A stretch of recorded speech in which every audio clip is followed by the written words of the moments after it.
इंसान हर काम रोबोट से ही करवाते हैं। आज की दुनिया में रोबोट्स इतने आम हो गए हैं कि हर घर में एक रोबोट परिवार के सदस्य की तरह रहता है, और वो भी क्यों ना। उन एआई रोबोट्स को इंसानों की मदद करने के लिए ही तो प्रोग्राम किया गया है। एआई रोबोट्स ने इंसानों की जिंदगी इतनी आसान बना दी है कि अब हर कोई अपने काम के लिए रोबोट्स पे ही डिपेंड रहता है। पर एक ऐसा भी बंदा है जिसे रोबोट शब्द से ही चिढ़ है। नाम है स्पूनर। एक सुबह स्पूनर अचानक नींद से जाग उठा। उसने एक बुरा सपना देखा था। सपना एक छोटी बच्ची का जो एक कार में फंसी हुई पानी में डूब रही थी। न जाने स्पूनर को वो एक ही सपना बार बार क्यों आता था, पर हर रोज की तरह उस सपने को भूलकर स्पूनर तैयार होकर अपने काम पर चला गया। स्पूनर एक पुलिस डिटेक्टिव था जो हत्याओं की तहकीकात करने में माहिर था। वो पुलिस स्टेशन में बैठा अपने काम पर लगा था। तभी स्पूनर को एक कॉल आया। वो कॉल था रोबोट्स बनाने वाली दुनिया की सबसे बड़ी कंपनी यूएस रोबोटिक्स यानी कि यूएसआर से। स्पूनर उसी वक्त सारे काम छोड़कर यूएसआर के हेडक्वार्टर में जा पहुंचा। वहीं उसकी मुलाकात हुई डॉक्टर एल्फ्रेड लेनिंग से। डॉक्टर लेनिंग ही वो शख्स थे जिन्होंने पहला एआई रोबोट बनाया था और यूएसआर कंपनी की शुरुआत की थी। डॉक्टर लेनिंग ने स्पूनर से मिलते ही कहा, कैसे हो बेटे, तुमसे दोबारा मिलकर अच्छा लगा। इस पर स्पूनर ने उनसे पूछा, क्या कुछ है जो आप मुझे बताना चाहते हैं? लेनिंग ने जवाब दिया, माफ करना, मैं सिर्फ चुनिंदा सवालों के ही जवाब दे सकता हूँ, तुम्हें सही सवाल पूछना होगा। तभी स्पूनर सीधे मुद्दे पर आया और पूछा, आपने अपनी जान क्यों ली? इस पर लेनिंग ने कहा, यही तो वो सवाल है डिटेक्टिव, जिसका जवाब ढूंढने के लिए मैंने तुम्हें बुलाया है। इतना कहकर लेनिंग गायब हो गए। ये बात चौंकाने वाली जरूर थी, लेकिन हकीकत यही थी। दरअसल अपने ऑफिस की बिल्डिंग से गिरकर डॉक्टर लेनिंग की मौत हो चुकी थी, और अभी अभी स्पूनर ने जिससे बात की थी वो असल में डॉक्टर लेनिंग का एक होलोग्राफिक प्रोजेक्शन था, जिसे लेनिंग ने खास स्पूनर के लिए ही प्रोग्राम किया था। लेनिंग उस प्रोजेक्शन डिवाइस के साथ ही बिल्डिंग से गिरे थे, जिसके बाद उस डिवाइस ने ऑटोमेटिकली स्पूनर को कॉल करके वहां बुलाया था। लेनिंग का वो होलोग्राफिक रूप सिर्फ उन्हीं सवालों के जवाब दे सकता था जिसके लिए उसे प्रोग्राम किया गया था। अब स्पूनर समझ चुका था कि वो डिवाइस एक सुराग है, और उसके वहां होने का मतलब है कि लेनिंग की मौत के पीछे जरूर कोई वजह है, और लेनिंग चाहते हैं कि स्पूनर उनकी मौत की वजह का पता लगाए। इस सिलसिले में स्पूनर सबसे पहले कंपनी के सीईओ रॉबर्टसन से मिला, जिसने स्पूनर को लेनिंग की मौत की तहकीकात की पूरी छूट। साथ ही उसने अपने कंपनी की एक एम्प्लॉय को भी स्पूनर का साथ देने के लिए भेजा। वो एम्प्लॉय थी डॉक्टर केल्विन, जो रोबोट्स की साइकोलॉजिस्ट थी। वो लेनिंग के साथ रोबोट्स के आर्टिफिशियल ब्रेन पर रिसर्च करती थी। स्पूनर से मिलने पर केल्विन ने उसे बताया, मैंने डॉक्टर लेनिंग की साइकिक प्रोफाइल की जांच की थी। लेनिंग ने खुद को दुनिया से दूर कर लिया था। उनका पूरा समय बस मशीनों और रोबोट्स के साथ ही बीत रहा था। इस पर स्पूनर ने कहा, क्या तुम्हें लगता है लेनिंग अपने अकेलेपन की वजह से डिप्रेशन में चले गए होंगे, इसलिए उन्होंने अपनी जान दी? लेकिन केल्विन ने कहा, ऐसा हो सकता है, लेकिन ये अजीब बात है कि लेनिंग तो अपने कामयाबी के मुकाम पर थे। हम कुछ ही दिनों में उनके बनाए अब तक के सबसे एडवांस एआई रोबोट्स NS5 को दुनिया भर में डिस्ट्रीब्यूट करने वाले थे। लेनिंग का सपना था कि हर 5 इंसानों के बीच उनकी मदद के लिए हमारा एक NS5 रोबोट हो, और उनका ये सपना पूरा होने वाला था। मुझे समझ नहीं आ रहा कि फिर भी उन्होंने अपनी जान क्यों दी होगी। तभी स्पूनर ने पूछा, क्या यहाँ सिक्योरिटी कैमरे लगे हुए हैं? इस पर केल्विन ने स्पूनर को दीवार पर लगे नीले रंग के स्ट्रिप्स दिखाते हुए बताया, ये सेंसर स्ट्रिप्स हैं, जो सिक्योरिटी कैमरे की तरह काम करते हैं और 24 घंटे बिल्डिंग की निगरानी करते हैं। ये सेंसर स्ट्रिप्स इस बिल्डिंग में हर जगह मौजूद हैं, और इन्हें कंट्रोल करती है विकी, यानी कि virtual interactive kinetic intelligence. Vicky दरअसल एक सुपर कंप्यूटर है जो इस बिल्डिंग के सिक्योरिटी सिस्टम के साथ ही साथ शिकागो शहर की सिक्योरिटी सिस्टम और ट्रैफिक को भी कंट्रोल करती है। इसके बाद केल्विन ने स्पूनर को बिल्डिंग के बीचों बीच ऊपर की ओर लगा एक डिवाइस दिखाया और बताया, ये सुपर कंप्यूटर विकी का ब्रेन है। विकी ही लेनिंग का पहला आविष्कार थी। ये बताने के बाद केल्विन ने कहा, विकी। उसके ये कहते ही वहाँ सुपर कंप्यूटर विकी का एक होलोग्राफिक रूप प्रकट हो गया। स्पूनर ने बिना देरी किए विकी से कहा, विकी मुझे लेनिंग के लैब की फुटेज दिखाओ, उनके बिल्डिंग से कूदने के 1 मिनट पहले की फुटेज। इस पर विकी ने अपना डेटा स्कैन किया, फिर कहा, माफ कीजिए सर, वो डेटा करप्ट हो चुका है। ये सुन स्पूनर ने कहा, ठीक है, तो कल से लेकर अब तक की लैब के बाहर की फुटेज ही दिखा दो। इस पर विकी ने उन्हें लैब के बाहर की फुटेज दिखाई, और उस फुटेज में उन्हें लैब के अंदर आता जाता कोई भी संदिग्ध नजर नहीं आया। स्पूनर और केल्विन को ये बात अजीब लगी। फिर वे दोनों लेनिंग के लैब के अंदर आ गए। स्पूनर ने देखा कि लेनिंग के लैब के अंदर ही उसका बेड लगा हुआ था। इसके बाद स्पूनर सीधा टूटे हुए कांच के विंडो के पास पहुंचा, जहां से लेनिंग नीचे गिरे थे। वहीं एक स्टूल पर उसे हैंसल और ग्रेटल कहानी की किताब मिली। स्पूनर ने उस किताब को स्टूल से हटाया और उस स्टूल को एक दूसरे कांच के विंडो पे दे मारा, पर उस लोहे की स्टूल की जोरदार वार से भी कांच की विंडो पर केवल दरार ही आ पाई। स्पूनर ने केल्विन से कहा, देखा तुमने, ये एक प्रोटेक्टिंग ग्लास है। क्या बुरे लेनिंग में इतनी ताकत थी कि वो इसे तोड़ते हुए नीचे कूद पाते?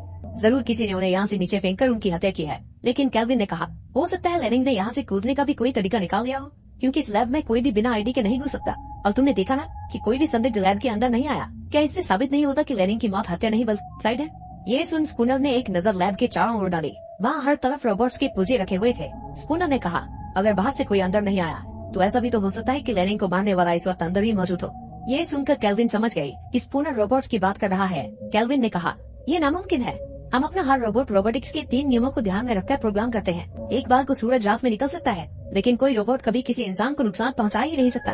तभी स्पूनर ने अपनी गन निकाल ली और एक रोबोट के स्पेयर पार्ट्स वाले बक्से को चेक करता हुआ बोला, अब क्या होता अगर इन रोबोट्स ने अपने प्रोग्राम को बदलना सीख लिया? स्पूनर ने इतना कहा ही था कि तभी उस बॉक्स से एक रोबोट उछलकर बाहर निकला और स्पूनर की गन को लात मारता हुआ गुलाकी मारकर एक जगह पर आ खड़ा हुआ। उसे देख स्पूनर ने अपनी जूते में छुपाई गन निकालकर उस पर तान दी। तभी केल्विन बोली, शांत हो जाओ स्पूनर, ये हमारी नई टेक्नोलॉजी का रोबोट है। ये रोबोट बस इंसान की नकल कर रहा है। जैसे इंसान खुद को प्रोटेक्ट करते हैं वैसे ये तुमसे खुद को प्रोटेक्ट कर रहा है। ये हमें कोई नुकसान नहीं पहुंचाएगा। केल्विन ने ये कहा ही था कि तभी उस रोबोट ने नीचे पड़ी स्पूनर की गन उठा ली। केल्विन उसे डीएक्टिवेट होने का कमांड देती रही, पर वो रोबोट डीएक्टिवेट नहीं हुआ और दौड़ता हुआ खिड़की से बाहर कूद गया। तभी स्पूनर ने निशाना साधकर उस पर गोली चलाई, लेकिन वो गोली उसके पैर को छूती हुई निकल गई और वो रोबोट कई फीट ऊपर से सही सलामत नीचे कूद गया और वहाँ से भाग निकला। स्पूनर और केल्विन जब बिल्डिंग से बाहर आए तो उन्हें रास्ते में स्पूनर की गन और कुछ केमिकल की बूंदें गिरी हुई दिखाई दी। स्पूनर समझ गया कि उसकी गोली से उस रोबोट का पैर डैमेज हो गया है, जिससे वो केमिकल निकला। स्पूनर ने केल्विन से पूछा, वो रोबोट कहाँ गया होगा? इस पर केल्विन ने बताया, उसे रिपेयर की जरूरत है, इसलिए वो जरूर हमारे असेंबली फैक्ट्री में गया होगा। यही सुन स्पूनर ने फौरन अपनी पुलिस टीम को उस भागे हुए रोबोट के बारे में इत्तला कर दिया और केल्विन के साथ उनके असेंबली फैक्ट्री में जा पहुंचा। उस फैक्ट्री में ही रोबोट्स को बनाया जाता था, लेकिन वहाँ कोई भी वर्कर्स नहीं थे। सारा काम मशीनों और रोबोट से ही होता था, यानी कि अब रोबोट्स ही रोबोट्स को बनाते थे। केल्विन स्पूनर को एक बड़े से हॉल में ले आई, जहाँ कई सारे रोबोट्स असेंबली प्रोसेस से निकलकर आगे के प्रोसेस में जाने के लिए तैयार खड़े थे। केल्विन ने स्पूनर को बताया, हमारी ये फैक्ट्री एक दिन में कुल 1000 NS5 रोबोट्स बनाकर तैयार करती है। उस हिसाब से यहाँ 1000 रोबोट्स होने चाहिए। ये बताकर जब केल्विन ने डेटा स्कैन किया तो पाया कि वहाँ 1001 रोबोट्स मौजूद थे, यानी कि वो भागा हुआ रोबोट वहाँ रिपेयर होने आया था और उन रोबोट्स के बीच कहीं छुपा हुआ था। लेकिन वे सभी रोबोट्स एक जैसे थे, जिस कारण उनमें उस छुपे हुए रोबोट को पहचान पाना मुश्किल था। स्पूनर ने केल्विन से पूछा, क्या तुम्हारे पास कोई तरीका है इनमें से उस छुपे हुए रोबोट को पहचानने का? इस पर केल्विन ने कहा, बस एक ही तरीका है, मुझे 1 by 1 सबसे पूछताछ करनी होगी, तभी मैं उस छुपे हुए रोबोट का पर्दाफाश कर पाऊंगी, लेकिन उसमें 3 हफ्ते लग जाएंगे। पर स्पूनर के पास इतना वक्त नहीं था, इसलिए अब उसने अपना तरीका आजमाना शुरू किया। स्पूनर ने उन रोबोट्स को कमांड देते हुए कहा, रोबोट्स, तुम में से कोई भी अपनी जगह से नहीं हिलेगा। इस पर सारे रोबोट्स ने कमांड कंफर्म किया। उसके बाद स्पूनर ने एक रोबोट पर बंदूक तान दी और बोला, वो भागा हुआ रोबोट हमारे कमांड को फॉलो नहीं करता, इसलिए वो अपना बचाव जरूर करेगा। ये कहकर स्पूनर ने उस रोबोट के सिर पर शूट कर दिया। वो रोबोट धराशायी हो गया। उसके बाद स्पूनर ने दूसरे रोबोट के सिर पर बंदूक तान दी। तभी वो रोबोट अचानक स्पूनर के सामने आया और उसे किसी गेंद की तरह उछालकर दूर फेंक दिया और फैक्ट्री का शटर तोड़कर बाहर आ गया। लेकिन बाहर पुलिस की पूरी टीम उसके ही इंतजार में खड़ी थी। उन्होंने एक जाल फेंककर उस रोबोट को धर दबोचा और उसे अपनी कस्टडी में ले लिया। कुछ देर बाद स्पूनर पुलिस स्टेशन पहुंचा। उस वक्त उस रोबोट को इंटेरोगेशन रूम में कड़ी सिक्योरिटी के साथ रखा गया था। स्पूनर सीधे इंटेरोगेशन रूम में आया और गुस्से में रोबोट से पूछा, तुमने डॉक्टर लेनिंग को क्यों मारा? इस पर रोबोट ने कहा, मैंने डॉक्टर लेनिंग को नहीं मारा, वो तो मेरे पिता थे, वो मुझे इंसानों के सारे तौर तरीके सिखाते थे। ये सुनकर स्पूनर बोला, अगर तुमने उन्हें नहीं मारा तो तुम क्राइम सीन में छुपने की कोशिश क्यों कर रहे थे? रोबोट ने कहा, क्योंकि मैं डर गया था। ये सुन स्पूनर ने कहा, डर? बोला तुम रोबोट्स कब से डरने लगे? रोबोट्स के अंदर इमोशंस नहीं होते, उन्हें न भूख प्यास लगती है और न उन्हें नींद आती है। अभी रोबोट बोल पड़ा, पर मुझे नींद आती है और मुझे सपने भी आते हैं। ये सुनकर स्पूनर ने कहा, फिर तो मुझे लगता है कि लेनिंग तुम्हारे अंदर इंसानों के सारे इमोशंस डालने की कोशिश कर रहे थे और उसी कोशिश में तुम कंट्रोल से बाहर चले गए होंगे और तुमने लेनिंग की हत्या कर दी होगी। क्यों? मैंने सही कहा ना, टीन के डिब्बे। तभी ये सुनते ही उस रोबोट ने जोर से टेबल पर हाथ पटका और चिल्लाकर बोला, मैंने कहा ना, मैंने लेनिंग को नहीं मारा। ये सुनकर स्पूनर भी दंग रह गया। फिर उस रोबोट ने मायूसी भरे शब्दों में कहा, मेरा नाम सोनी है, टीन का डिब्बा नहीं, और मैं सच कह रहा हूँ, डॉक्टर लेनिंग ने सुसाइड किया था। मैं तुम्हें बस इतना बता सकता हूँ कि लेनिंग किसी चीज से बहुत डरे हुए थे। उन्होंने मुझसे एक मदद भी मांगी थी और मुझे कसम दिया था कि मैं उस बारे में किसी को न बताऊं। ये सुन स्पूनर ने कहा, कैसी मदद? पर तभी स्पूनर का लेफ्टिनेंट यूएसआर के सीईओ रॉबर्टसन के साथ वहाँ पहुँच गया। हालांकि स्पूनर सोनी की पूरी तहकीकात करना चाहता था, लेकिन रॉबर्टसन ने स्पूनर और लेफ्टिनेंट को बताया कि सोनी में कुछ मैन्युफैक्चरिंग डिफेक्ट है, जिस वजह से वो इंसानों के कमांड फॉलो नहीं कर रहा है, इसलिए वे लोग उसे जल्द ही डिस्ट्रॉय कर देंगे। इस फैसले के साथ रॉबर्टसन सोनी को अपने साथ ले जाने लगा। रॉबर्टसन की पहुंच काफी ऊपर तक थी, इसलिए स्पूनर उसे रोक नहीं पाया। अब सोनी का फैसला तो हो चुका था, पर स्पूनर के लिए लेनिंग की मौत अब भी एक रहस्य बनी हुई थी। उसके दिमाग में सोनी की वो बात घूम रही थी कि मौत से पहले लेनिंग किसी चीज से डरे हुए थे। आखिर वो किससे डर रहे थे? इसका पता लगाने के लिए स्पूनर लेनिंग के बंगले में जा पहुंचा। वहां पहुंचकर उसने देखा कि बंगले के बाहर एक डिमोलिशन रोबोट खड़ा था। वो रोबोट यूएसआर कंपनी के लिए पुरानी बिल्डिंग्स को तोड़ने का काम करता था। स्पूनर ने उसे अपनी आईडी दिखाई और उसके वहाँ होने का कारण पूछा। इस पर उस रोबोट ने बताया, मुझे कल सुबह ठीक 8 बजे इस बंगले को तोड़ने का आदेश मिला है। आदेश देने वाले हैं यूएसआर कंपनी के सीईओ रॉबर्टसन। हालांकि अभी तो सुबह के 8 बजने में काफी समय था, इसलिए स्पूनर बंगले की छानबीन करने अंदर चला गया। स्पूनर लेनिंग के ऑफिस की छानबीन में लगा था, तभी अचानक उधर अपने आप ही डिमोलिशन रोबोट की टाइमिंग चेंज हो गई। वो बंगला तोड़ने के लिए कल सुबह 8 बजे की जगह आज रात 8 बजे पर सेट हो गया और इस वक्त रात के 8 ही बज रहे थे। वो रोबोट एक्टिवेट हो गया और ये जानते हुए भी कि स्पूनर अंदर है, अचानक ही उसने अपने विशाल पंजों से वार करके बंगले को तोड़ना शुरू कर दिया। अब स्पूनर की जान पर बनाई थी, वो किसी तरह गिरता पड़ता हुआ भागा और दरवाजा तोड़कर बाहर निकल गया। स्पूनर बार बार बच गया। इसके बाद स्पूनर सीधा केल्विन के घर जा पहुंचा। स्पूनर की सिर पे लगी चोट देख केल्विन ने उससे पूछा, आखिर तुम्हारी ये हालत कैसी हुई?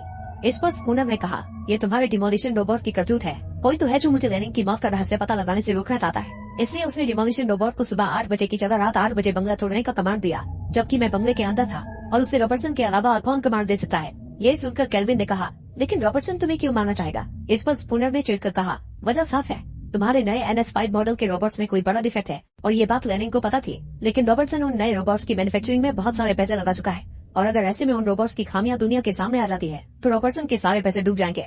इस बात को दबाने के लिए ही उसने पहले लेनिन को मरवाया होगा और अब वो मुझे भी मरवाने पे तुला है। लेकिन केल्विन को स्पूनर की किसी भी बातों पे यकीन नहीं हो रहा था।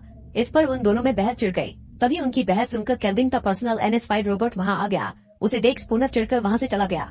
फिर अगली सुबह USR कंपनी ने शहर में अपने नए NS5 रोबोट्स का डिस्ट्रीब्यूशन शुरू कर दिया। वो अपने सारे पुराने NS4 मॉडल के रोबोट्स को कलेक्ट करने लगे और उनके बदले लोगों को NS5 रोबोट सौंपने लगे। उन NS5 रोबोट्स की सबसे बड़ी खासियत थी कि वो USR कंपनी के सिस्टम से लिंक थे, जिससे कंपनी जब चाहे उनमें जरूरत के मुताबिक नए फीचर्स अपडेट कर सकती थी। वहीं स्पूनर पूरे जी जान से लेनिन की मौत की गुत्थी सुलझाने में लगा था।